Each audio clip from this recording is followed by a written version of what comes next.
Hello दोस्तों, solution by PJ में आप सबका स्वागत है। आज मैं आप लोगों के लिए बिहार स्पेशल का मॉक 2 लेके आ गई हूँ, मॉक टेस्ट 2। तो चलिए देखते हैं आज के प्रश्न में क्या है कुछ खास। और आगे बढ़ने से पहले आप लोग से एक रिक्वेस्ट है कि चैनल को सब्सक्राइब, शेयर, लाइक जरूर किया कीजिए अगर आपको मेरा सॉल्यूशन कराना अच्छा लगता है तो।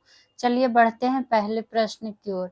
बिहार के संदर्भ में कौन सा कथन सही नहीं है? यानी कि 4 स्टेटमेंट दिए हुए हैं और आपको पता करना है कि कौन सा कथन इसमें सही नहीं है। तो सबसे पहले तो जानेंगे कि 3 कथन कौन सा सही है। तो पहला में क्या है, सर्वाधिक वर्षा वाला जिला, और क्या दिया है, गया। तो ये पहला स्टेटमेंट ही हमारा क्या दिया हुआ है, गलत दिया हुआ है। चूंकि सर्वाधिक वर्षा वाला जिला अगर बिहार में बात कर लें तो कौन है, तो किशनगंज, और यहाँ दिया क्या गया है, गया, इसलिए ये हो जाएगा गलत। तो ऑप्शन ए ही हो जाएगा हमारा राइट आंसर। वही बात करें ऑप्शन बी में है सर्वाधिक ठंडा एवं गर्म जिला बिहार का, तो गया, ये तो सही है। वही सर्वाधिक कम वर्षा वाला जिला की बात करें तो औरंगाबाद, तो ये भी सही है। सबसे बड़ी सिंचाई परियोजना तो गंडक परियोजना, तो ये भी सही है। तो जो स्टेटमेंट गलत था वो ऑप्शन नंबर ए। और अगर इसमें कुछ पॉइंट जान सकते हैं तो क्या, तो पहली बात बिहार में अगर कैसी पॉइंट क्या नोट कर सकते हैं कि बिहार कैसी जलवायु, मतलब बिहार में कैसी जलवायु, तो उष्ण मानसूनी जलवायु, उष्ण मानसूनी जलवायु क्षेत्र में स्थित है क्या, बिहार। वही बात करें कि बिहार में औसत पॉइंट लिख सकते हैं कि बिहार में औसत वार्षिक वर्षा, औसत वार्षिक वर्षा कितना होता है, तो 112 सेंटीमीटर। तो ये पॉइंट यहाँ पर नोट कर सकते हैं। जबकि बिहार के पूर्वी भाग में लगभग 200 सेंटीमीटर वर्षा होता है और पश्चिमी भाग में लगभग 100 सेंटीमीटर से भी कम वर्षा होता है। लेकिन बिहार में औसत वार्षिक वर्षा की बात कर लेंगे तो 112 सेंटीमीटर होता है। और ये बिहार में वर्षा मुख्यतः, एक पॉइंट और नोट करके लिख सकते हैं कि बिहार में मुख्यतः दक्षिण पश्चिम मानसून से वर्षा होता है। ये पॉइंट भी नोट कर सकते हैं। और बाकी आपको जब भी क्वेश्चन आया है बिहार का जलवायु या मौसम से संबंधित तो आपको और भी प्रश्न हम बता चुके हैं। तो यहाँ पर इतना ही। अब बढ़ते हैं दूसरे प्रश्न की ओर और देखते हैं हमारा दूसरा प्रश्न क्या है। बिहार किसान सभा से कौन जुड़ा था? यानी कि बिहार के किसान सभा से कौन कौन जुड़े थे, तो स्वामी सहजानंद ये भी जुड़े थे, यजुनंदन शर्मा ये भी जुड़े थे, राहुल सांकृत्यायन ये भी जुड़े थे। तो ऑप्शन नंबर डी हो जाएगा राइट आंसर। यानी कि चारों जुड़े थे, तो इनमें से सभी। वही इन लोग क्या थे, बिहार के प्रमुख किसान नेता थे। जो कि बात कर ले कि स्वामी सहजानंद की, तो ये तो भारत का सबसे बड़ा किसान नेता थे। ये भारत का सबसे बड़ा किसान नेता थे। तो ये हर एग्जाम के लिए आपका इम्पोर्टेंट बनता है, इनसे संबंधित जो भी प्रश्न होते हैं तो।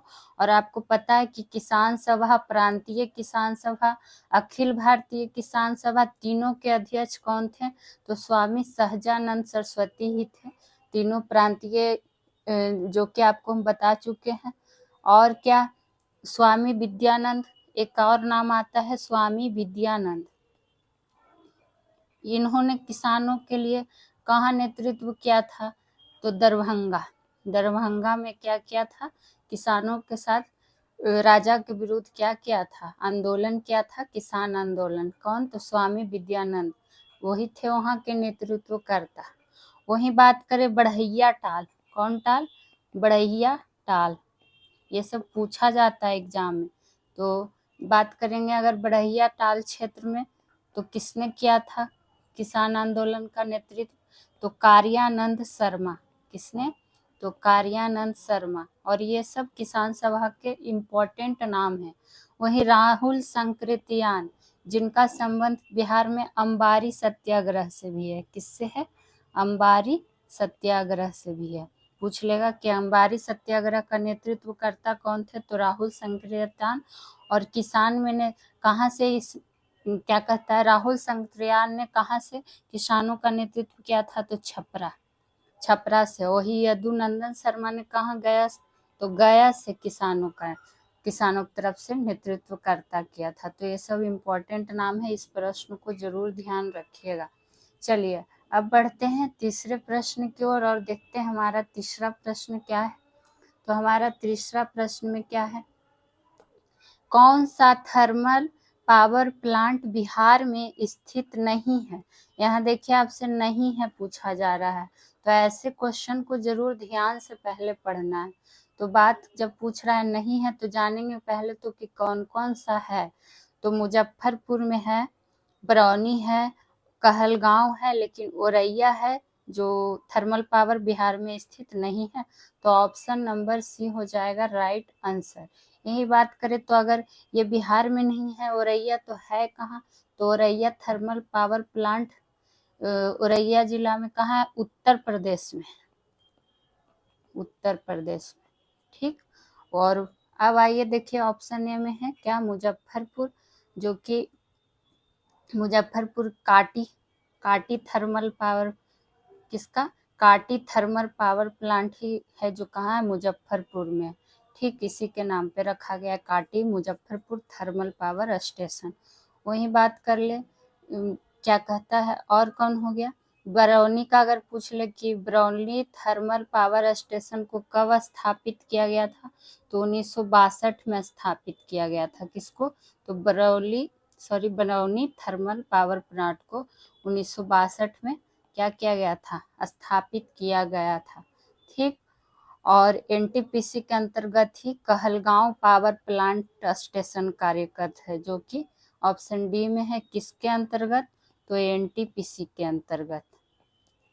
और ये सब सारे बिहार में स्थित हैं। एनटीपीसी की स्थापना अगर पूछ ले कि कब हुई थी एनटीपीसी की स्थापना, तो 1975 में। ठीक, तो ये सब इम्पोर्टेंट है। और यहाँ पर एक चीज का और पूछ लिया जाता है कि बिहार राज्य विद्युत परिषद का गठन कब हुआ था। विद्युत परिषद का गठन वर्ष क्या था, तो 1 अप्रैल 1958 को क्या हुआ था, गठन हुआ था। तो ये सब छोटा छोटा पॉइंट है, लेकिन आपको ध्यान में रखना होगा। चलिए अब बढ़ते हैं चौथे प्रश्न की ओर, देखते हैं हमारा चौथा प्रश्न क्या है। बिहार के पहले सत्याग्रही कौन बने थे। ये भी आपका बिहार स्पेशल इम्पोर्टेंट प्रश्नों में से एक आ जाता है। चाहे आप बिहार का किसी भी एग्जाम की तैयारी करते हो तो आपको ये इम्पोर्टेंट बनेगा। बिहार क्या, ऑल ओवर कंपटीशन में कहीं भी ये प्रश्न आता है, पूछता है। तो देखिए बिहार के पहले सत्याग्रही आपसे पूछ लिए गए हैं, जो थे श्री कृष्ण सिंह, जो कि बिहार के प्रथम मुख्यमंत्री भी थे। और वही श्री कृष्ण सिंह बिहार के पहले सत्याग्रही भी बने थे। वही बात कर ले कि बिहार में व्यक्तिगत सत्याग्रह स्टार्ट कब हुआ था या शुरुआत कब हुआ था। व्यक्तिगत सत्याग्रह की शुरुआत कब हुई थी, डेट भी पूछ दिया जाता है। तो इसकी शुरुआत हुई थी बिहार में 28 नवंबर 1940 को। कब, 28 नवंबर 1940 का। वही बिहार के पहले सत्याग्रही जो श्री कृष्ण सिंह थे। तो दूसरे सत्याग्रही बिहार में कौन थे, तो अनुग्रह नारायण। तो सेकंड नंबर पे किनको ध्यान रखना है, अनुग्रह नारायण सिंह थे, जो कि बिहार के दूसरे सत्याग्रही थे। लेकिन वही पूछे कि भारत में व्यक्तिगत सत्याग्रह कब स्टार्ट हुआ था। यहाँ पे पॉइंट दोनों कंफ्यूज हो जाते हैं लोग, इसलिए यहाँ पे दोनों को क्लियर कर दे रहे हैं कि अगर पूछे भारत में व्यक्तिगत सत्याग्रह कब स्टार्ट हुआ था, तो 17 अक्टूबर 1940 को। जिसमें पहले सत्याग्रही कौन थे, भारत में व्यक्तिगत सत्याग्रह के प्रथम सत्याग्रही की बात कर ले तो कौन थे, जो कि काफी बार एग्जाम में ये भी पूछा गया है। तो प्रथम सत्याग्रही कौन थे, विनोबा भावे। और दूसरे कौन थे, तो दूसरे थे पंडित जवाहरलाल नेहरू। और तीसरे का नाम आप लोग बताइएगा कि तीसरे सत्याग्रही भारत में कौन थे, चूंकि आपको हम बहुत बार बता चुके हैं, लेकिन यहाँ बिहार का पूछा गया था। इसलिए आपको बताया गया, इसका चर्चा भी कर दिया गया। चलिए अब बढ़ते हैं 5वें नंबर प्रश्न पे। हमारा 5वां नंबर प्रश्न क्या है? सोन नदी से किस स्थान के पास पूर्वी और पश्चिमी दिशाओं में नहर निकाली गई है? किस नदी से पूछा गया है? सोन नदी से। और किस स्थान के पास? तो ये डेहरी के पास। तो ऑप्शन नंबर डी हो जाएगा इसका राइट आंसर। वही बात कर ले, सोन नदी किस नहर पे है? तो सोन नदी है, सॉरी, सोन नहर किस नदी पर है? तो सोन नहर सोन नदी पर बनाया गया है। तो ये तो ध्यान रह जाएगा कि सोन नहर किस नदी पर बनाया गया है? तो सोन नदी पर बनाया गया। और सोन नहर बनाया कब गया था? तो 1874 में। कब? तो 1874 में, जो कि बिहार का प्रथम और सबसे पुराना सिंचाई प्रोजेक्ट है। ये चीज भी ध्यान रखिएगा कि बिहार का प्रथम और सबसे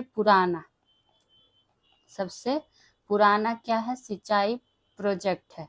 वही बात कर ले अगर सोन नदी का, तो क्या ये अमरकंटक की पहाड़ी से निकलती है? इसका उद्गम स्थल क्या है? तो अमरकंटक की पहाड़ी। ठीक। और गंगा नदी में कहाँ? पटना जिला के मनेर के पास मिल जाती है। ये चीज भी ध्यान रख सकते हैं, नोट कर सकते हैं सुन के कि गंगा नदी में पटना जिला के मनेर के पास जाके मिल जाता है। और वही सोन नदी पर 2 बांध बनाया गया है। कौन? तो पूर्वी सोन नहर और पश्चिमी सोन नहर। 2 बांध। कौन सा? पूर्वी सोन नहर और पश्चिमी सोन नहर। पश्चिमी सोन नहर। ठीक। तो ये सब इससे प्रश्न बनते हैं। और पूर्वी सोन नहर से क्या होता है कि पटना, गया, औरंगाबाद आदि जिला से सिंचाई होता है। तो ये सब लिखने का जरूरत नहीं है, बस आपको। और सोन नहर से 3 लाख हेक्टेयर भूमि की सिंचाई की जाती है। तो हो सके आपसे यही पूछ दे, तो एक पॉइंट यहाँ पे नोट कर लीजिए। सोन नहर से 3 लाख हेक्टेयर, 3 लाख हेक्टेयर क्या होती है? भूमि की सिंचाई की जाती है। भूमि की सिंचाई की जाती है। स्टेटमेंट वाला क्वेश्चन जानबूझ के आप लोग के लिए लिखते हैं, क्योंकि ऐसे क्वेश्चन और सॉल्यूशन को लोग इग्नोर करते हैं, और यही हमारे एग्जाम के लिए इम्पोर्टेंट बनते हैं। रटा रटा तो सबको याद रहता है, तो तह से पढ़िए ताकि आपका प्रश्न छूटे नहीं। अब आइए क्वेश्चन नंबर 6। नकटी पक्षी बिहार बिहार राज्य के किस जिला में अवस्थित है?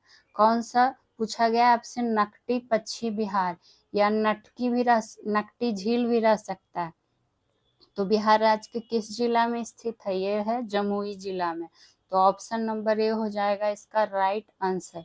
वहीं कुछ इम्पोर्टेंट है जो जान लीजिए, जो कि पूछा जाता है बिहार से हमेशा क्वेश्चन। किसका किसका? जैसे अगर आपसे पूछ ले कि वाल्मीकि नगर राष्ट्रीय उद्यान कहाँ है? बिहार के किस जिला में है?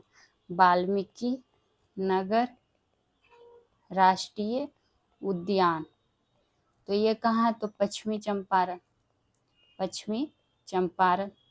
वही बात कर ले अगर पूछा गया है बहुत बार, क्या? कुशेश्वर पक्षी विहार। कुशेश्वर पक्षी विहार, जो कि बिहार के किस जिला में है? तो दरभंगा जिला में है। क्या? कुशेश्वर पक्षी विहार। मॉक टेस्ट है, तो आपका हो सकता है बार बार क्वेश्चन कभी कभी रिपीट भी होते रहेगा, और वो जो भी प्रश्न रिपीट होते हैं वो और भी ज़्यादा इम्पोर्टेंट होते हैं। तो ऐसे प्रश्न को गलती नहीं करना है। वही बात कर ले अगर आपसे पूछ ले विक्रमशिला गंगा डॉल्फिन अभयारण्य कहाँ है? कौन सा? विक्रमशिला गंगा डॉल्फिन अभयारण्य।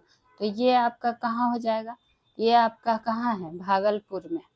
और ये सब इम्पोर्टेंट अभयारण्य है जो कि पूछा ही जाता है। वही बात कर ले अगर आपसे पूछ दे कि गौतम बुद्ध अभयारण्य कहाँ है? तो ये तो पता होगा कि गया में है। संजय गांधी जैविक उद्यान कहाँ है? तो पटना में। एक और पूछा जाता है क्या? भीम बांध अभयारण्य। भीम बांध अभयारण्य जो कि कहाँ है बिहार के? तो मुंगेर जिला में। तो ये सब इम्पोर्टेंट है, इसको साथ ही साथ नोट डाउन करते चलिएगा। अब आइए क्वेश्चन नंबर 7 पे करते हैं अब बात। ठीक, चलिए 7 नंबर।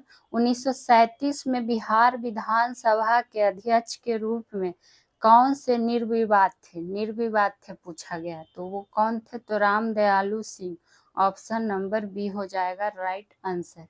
ठीक, वही बात कर ले कि और क्या प्रश्न पूछ लिया जाता है।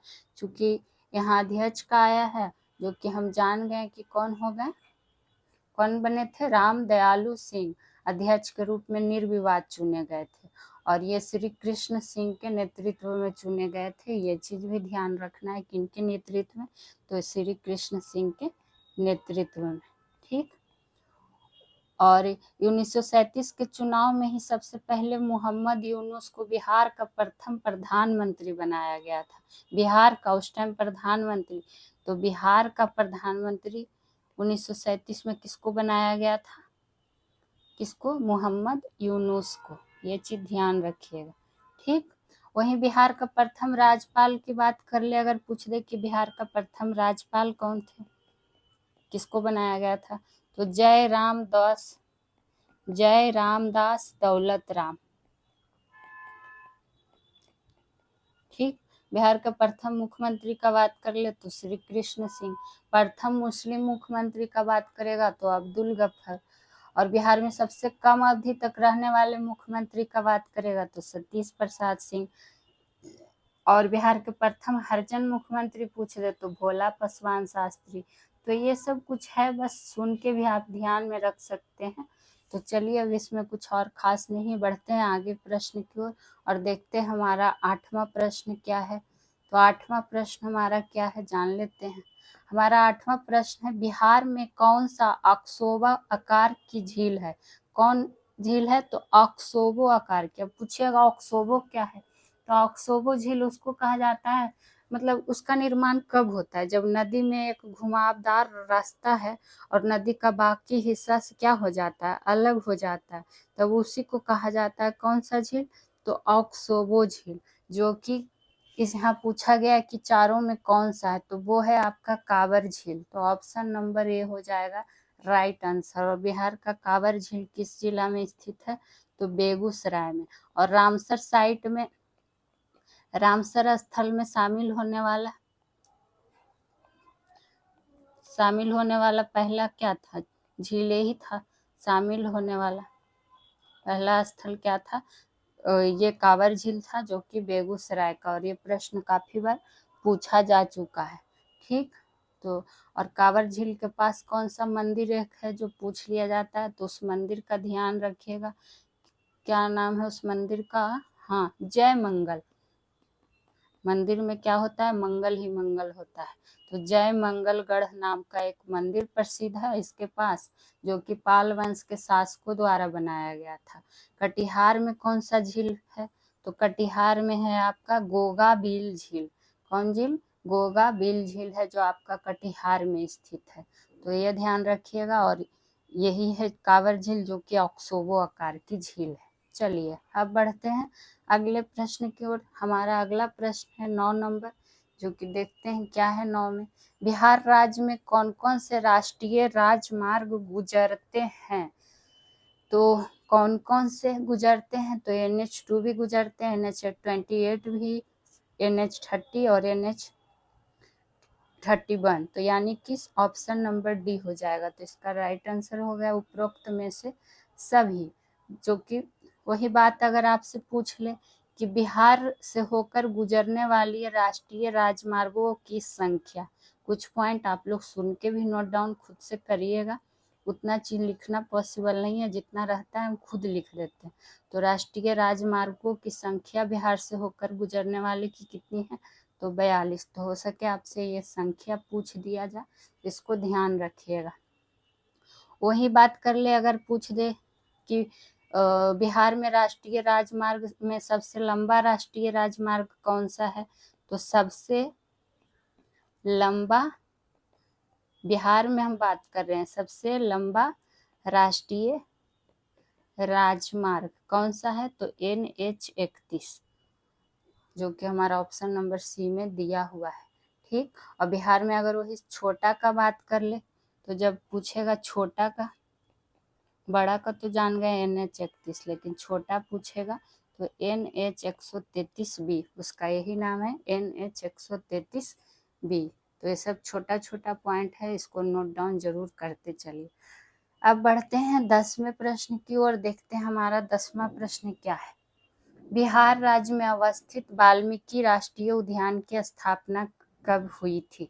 देखिए, अभी इसके पहले आपको हम बताएं कि वाल्मीकि राष्ट्रीय उद्यान बिहार के किस जिला में है, तो पश्चिम चंपारण जिला में है। ये तो आपको पहले ही बता दी, लेकिन यहाँ आपसे पूछ लिया गया कि बिहार राज्य में वाल्मीकि राष्ट्रीय उद्यान की स्थापना कब की गई थी, इसका ईस्वी, तो ये की गई थी 1989 में।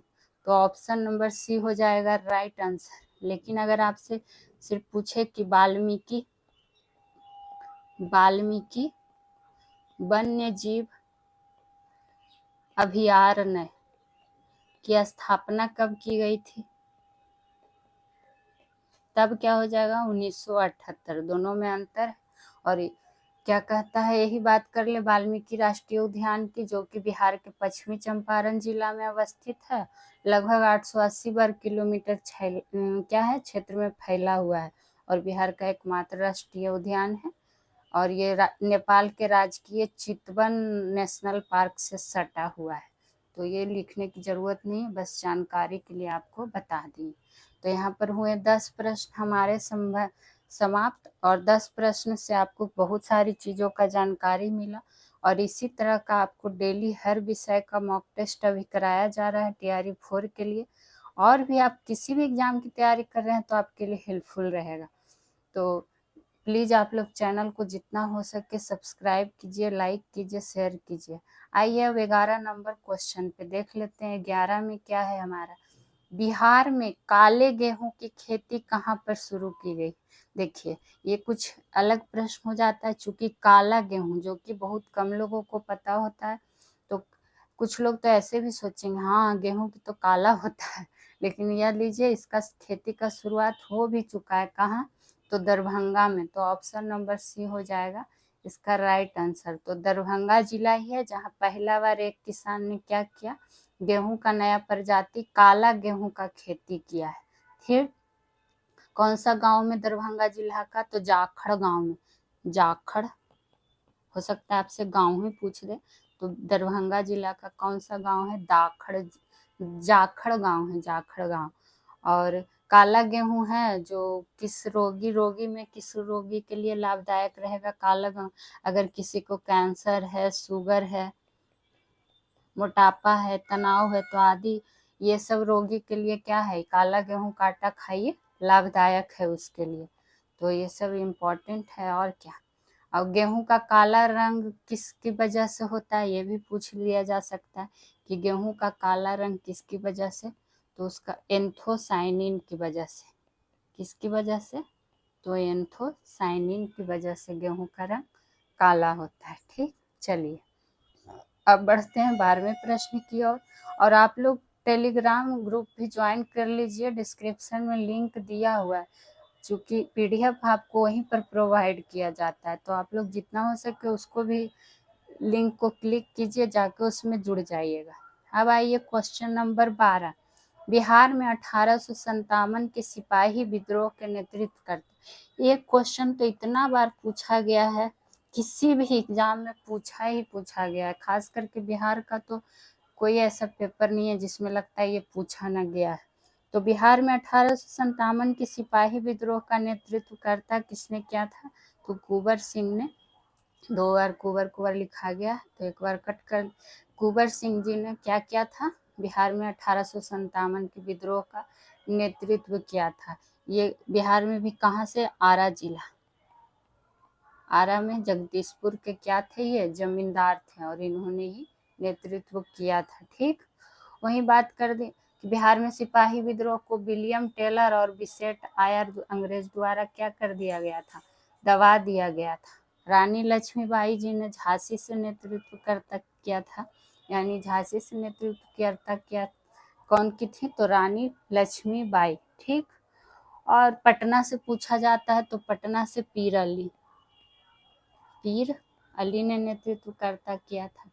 ठीक, और क्या जान सकते हैं इसमें, तो ये क्वेश्चन तो आपको हम बहुत बार भी बता चुके हैं तो चलिए आगे बढ़ते हैं। इसमें और कोई पॉइंट याद ध्यान, हाँ एक चीज़ और कि अगर पूछ दे कि बिहार में 1857 के सैनिक विद्रोह या फिर 1857 की शुरुआत कहाँ से शुरू हुई थी, तो ये 12 जून, ये डेट भी ध्यान रखिएगा कि 12 जून 1857 को देवघर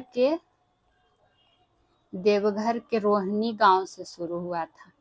रोहिणी गांव से शुरू हुआ था क्या, तो बिहार में 1857 की क्रांति की शुरुआत कहाँ से हुई, तो देवघर के रोहिणी गांव से। तो ये पॉइंट आप यहाँ पर ध्यान में रख सकते हैं। चलिए अब बढ़ते हैं 13वें प्रश्न की ओर, देखते हैं 13वें प्रश्न में क्या है। बिहार का पहला दैनिक हिंदी अखबार बिहार बंधु किस वर्ष शुरू हुआ था, तो ये प्रश्न भी आपके लिए काफ़ी ज़्यादा इम्पोर्टेंट बनते हैं। तो इसका इस भी ध्यान रखिएगा 1872, जो कि ऑप्शन नंबर ए हो जाएगा, ठीक। और बिहार बंधु को शुरू किसने किया था, तो नाम भी ध्यान रख लीजिएगा, केशव राम भट्ट। केशव राम भट्ट ने शुरू किया था। देखिए यहाँ पर कितना प्रश्न हो गया, एक तो पहला हो गया और कौन सा अखबार, तो दैनिक हिंदी अखबार में भी कौन सा, तो बिहार बंधु। इसका ईस्वी क्या हो गया, तो 1872। शुरू किसने किया, तो केशव राम भट्ट। तो सोच लीजिए, अब बिहार बंधु ऐसा था कि बिहार राज्य का पहला साप्ताहिक समाचार पत्र था, जो कि कहाँ से निकला था, बिहार शरीफ से निकला था।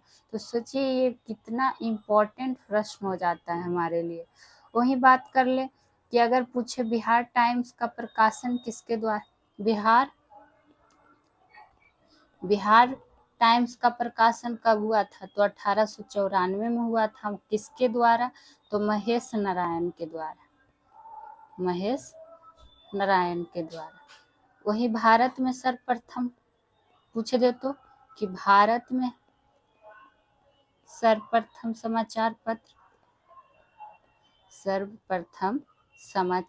पत्र कब, तो 1780 में। और किसके द्वारा, तो जेम्स अगस्टस हिक्की के द्वारा। ये प्रश्न भी काफी बार पूछा गया है, निकाला था। कौन, तो भारत में अगर पूछ लेगा सर्वप्रथम तो क्या हो जाएगा, जेम्स अगस्टस हिक्की, जो जिसका नाम क्या था, बंगाल गजट। और आप लोग को बार बार बोल रहे हैं कि यहाँ पे सारे विषय का आपको एकदम चुन चुन के प्रश्न लाया जाता है, ना कि आपको सिर्फ बोल रहे हैं हम अपना चैनल को बढ़ाने के लिए। आप पढ़ के देखिए, पूरा वीडियो देखिए। अगर आपका कोई भी इस सेशन से संबंधित सुझाव, प्रश्न कुछ भी हो तो आप लोग कमेंट सेक्शन में जाके कमेंट किया कीजिए। आपको यहाँ पे सारी चीज़ों का अच्छे से सॉल्यूशन करवाया जा रहा है, वो भी आसान भाषा में। तो हम इतना मेहनत कर रहे हैं तो आप लोग से बस सपोर्ट चाहिए। अब आइए क्वेश्चन नंबर 14 पे देख लेते हैं क्या है। चर्चित पुस्तक बिहार बढ़कर रहेगा के लेखक कौन है। यहाँ पर क्या पूछा गया है, कौन सा पुस्तक बिहार बढ़कर रहेगा के लेखक, तो क्या हो जाएंगे, ये हो जाएंगे डॉक्टर जगन्नाथ मिश्र, ठीक। तो डॉक्टर जगन्नाथ मिश्र थे, जो क्या बिहार के मुख्यमंत्री भी रह चुके हैं, और इनका निधन 2019 में जाके हो चुका है, ठीक। और यही डॉक्टर जगन्नाथ मिश्र थे, या कहिए स्वर्गीय डॉक्टर जगन्नाथ मिश्र, जो बिहार बढ़कर रहेगा पुस्तक लिखे थे और नीतीश कुमार जी को भेंट में दिए थे। इनको, तो नीतीश कुमार जी को, जो कि वर्तमान में बिहार के मुख्यमंत्री हैं, भेंट किए थे ये पुस्तक को, ठीक। और वही अगर पूछ दे कि विमोचन किसने किया था इस पुस्तक का, बिहार बढ़कर रहेगा, तो पूर्व राष्ट्रपति किसने, प्रणब मुखर्जी जी, ठीक। हो सकता है आपसे यही, और डॉक्टर जगन्नाथ मिश्र द्वारा लिखित ये आखिरी पुस्तक है। आखिरी इसलिए क्योंकि इनकी मृत्यु हो गई थी फिर। अब आइए क्वेश्चन नंबर 15। बिहार की कृषि जलवायु क्षेत्र में दक्षिणी बिहार के मैदानी भाग के अंतर्गत कौन जिला नहीं आता है। फिर से देखिए, हम हमेशा ऐसा ही प्रश्न लाते हैं नहीं आने वाला, क्योंकि सीधी तो सबको याद रहता है। तो नहीं आता है कौन सा, गोपालगंज जिला नहीं आता है, बाकी पटना आता है, नालंदा आता है, नवादा आता है। ठीक, और ये प्रश्न को ध्यान में रखिएगा। बाकी इसमें कुछ ऐसा लिखाने लायक पॉइंट तो है नहीं, बस आपको जानकारी के लिए बता दें कि बिहार को 3 कृषि जलवायु क्षेत्र में बांटा गया है, जिसमें उत्तर पश्चिमी जलोढ़ मैदान हो गया, उत्तर पूर्वी जलोढ़ मैदान हो गया और दक्षिण बिहार मैदान हो गया। तो यहाँ पर कुछ खास लिखवाने वाला पॉइंट है नहीं, तो चलिए क्यों टाइम देना, बढ़ते हैं 16वें प्रश्न की ओर और देखते हैं हमारा 16वां प्रश्न क्या है। बिहार के उत्तर पश्चिम भूमि की शिवालिक श्रेणियों का निर्माण किस काल में हुआ था? किसका पूछा गया? उत्तर पश्चिम भूमि की शिवालिक श्रेणियों का निर्माण। तो ये आपका किया गया था मध्य मायोसीन काल में। तो मध्य मायोसीन काल में ही क्या हुआ था, बिहार का उत्तर पश्चिम भूमि की शिवालिक श्रेणियों का निर्माण हुआ था। और आपको बता चुके हैं कि शिवालिक श्रेणी है जो भारत का सबसे नवीनतम पर्वत है। आपको ज्योग्राफी के सेशन में सब चीज़ हम कराते रहते हैं। तो भारत का सबसे नवीनतम पर्वत कौन है? तो शिवालिक श्रेणी है। और आपको सारे विषय का मॉक टेस्ट कराया जा रहा है बारी बारी से, हमेशा रेगुलर कराया जाएगा। तो आप लोग भी रेगुलर क्लास कीजिए ताकि आपके अच्छे नंबर स्कोर हों। वहीं बात करें कि बिहार का प्राचीन भूगर्भिक इतिहास किस कल्प से लेकर किस कल्प तक फैला हुआ है? तो चतुर्थ कल्प से लेकर कैम्ब्रियन पूर्व कल्प तक फैला हुआ है। तो अगर आपसे पूछ दे कि बिहार का प्राचीन भूगर्भिक इतिहास किस कल्प से, तो चतुर्थ कल्प से लेके कैम्ब्रियन, ये सब नाम ध्यान में रखना पड़ेगा आपको, कैम्ब्रियन पूर्व कल्प तक। जो भी एनसीईआरटी बुक पढ़े होंगे उनको तो अच्छे से समझ में आएगा, कल्प तक फैला हुआ है बिहार। और ये भी पूछ लिया जाता है कि बिहार का मैदान है जो किस कल्प से संबंधित है? तो बिहार का जो मैदान है वो चतुर्थ कल्प से संबंधित है। किससे? चतुर्थ कल्प से संबंधित है। तो ये चीज ध्यान में रख सकते हैं। चलिए अब बढ़ते हैं अगले प्रश्न की ओर और देखते हैं हमारा अगला प्रश्न क्या है। 17 नंबर, बिहार शरीफ के पहाड़ी पर स्थित मकबरा किस प्रशासक का है? कहाँ? तो बिहार शरीफ, जो बिहार शरीफ में रहते होंगे उनको तो पता होगा। तो बिहार शरीफ के पहाड़ों पर स्थित मकबरा जो है मलिक इब्राहिम का है। किसका? तो मलिक इब्राहिम का है। वही बात कर ले बिहार शरीफ का, तो ये बौद्ध धर्म का प्रमुख केंद्र था। किसका? बौद्ध धर्म का। और यहाँ क्या? उदंतपुरी का महाविहार, उदंतपुरी का महाविहार कहाँ स्थित था? तो बिहार शरीफ में ही। तो ये सब पॉइंट आपके लिए इम्पोर्टेंट बन जाते हैं। वही बात करें तो बिहार शरीफ की पहाड़ी पर जो इसका मकबरा है वो समझिए कि तुगलक काल का एक सुंदर उदाहरण है, क्योंकि उसमें बहुत सारे विशेष चीज आकर्षण का रूप है, तो इसलिए ये आपका इम्पोर्टेंट हो जाता है। अब आइए क्वेश्चन नंबर 18 और देखते हैं 18 में क्या है। बिहार की सबसे पुरानी नहर कौन सी है? आपसे क्या पूछा गया? सबसे पुराना नहर, तो ये है आपका सबसे पुराना नहर सोन नहर, जो कि ऑप्शन नंबर बी में दिया हुआ है। इसके पहले भी प्रश्न थे सोन नदी से, तो उसमें आपको हम बताए ही। अब यहाँ आपसे नहर पूछा गया, तो पुराना नहर सोन नहर। और सोन नहर का निर्माण का बात करें कि निर्माण कब हुआ था, तो निर्माण इसका हो गया था 1874 में। ठीक, पूर्वी सोन कहाँ से निकलता है? तो कैनाल बारून नाम का स्थान से सोन नदी निकाला गया है। ठीक, और पटना के निकट यह नहर गंगा में मिलता है, आपको अभी कुछ देर पहले ही हम बता चुके हैं। तो और इसमें क्या पॉइंट नोट कर सकते हैं, अगर पूछ दे तो बिहार का सबसे पुराना नहर कौन हो गया? सोन नहर। लेकिन बिहार का दूसरा सबसे पुराना नहर, दूसरा सबसे पुराना नहर, तो अब क्या हो जाएगा? त्रिवेणी, त्रिवेणी कैनाल नाम याद रखिएगा। कौन कैनाल? तो त्रिवेणी कैनाल। और त्रिवेणी नहर कहाँ से निकाली गई है? तो गंडक नदी से। किससे? तो गंडक नदी से। वही भारत का सबसे लंबा नहर अगर पूछ लेगा तो भारत का सबसे लंबा नहर, तब क्या हो जाएगा? इंदिरा नहर, इंदिरा गांधी नहर।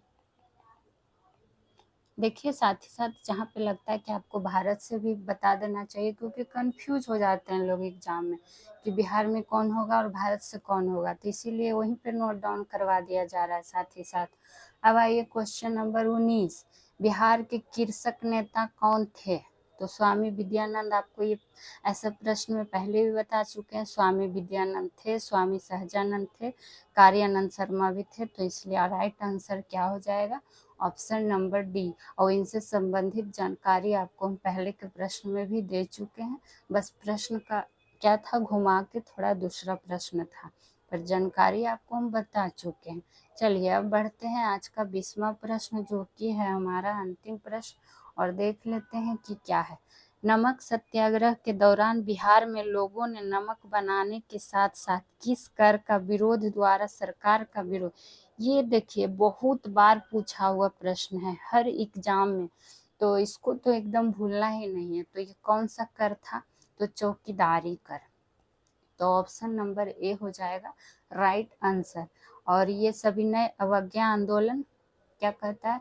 चौकी, अगर हाँ आपसे पूछ दे कि चौकीदारी करबंदी, चौकीदारी करबंदी आंदोलन के प्रणेता बिहार में कौन थे? बिहार में कौन थे? तो अनुराग सिंह थे, अनुराग सिंह थे। ये सब इम्पोर्टेंट प्रश्न है, तो नोट डाउन जरूर कीजिएगा। और वही बात कर ले कि 6 अप्रैल 1930 को क्या हुआ था? नमक बनाकर नमक सत्याग्रह से क्या हुआ था? सविनय अवज्ञा आंदोलन की शुरुआत हुआ था।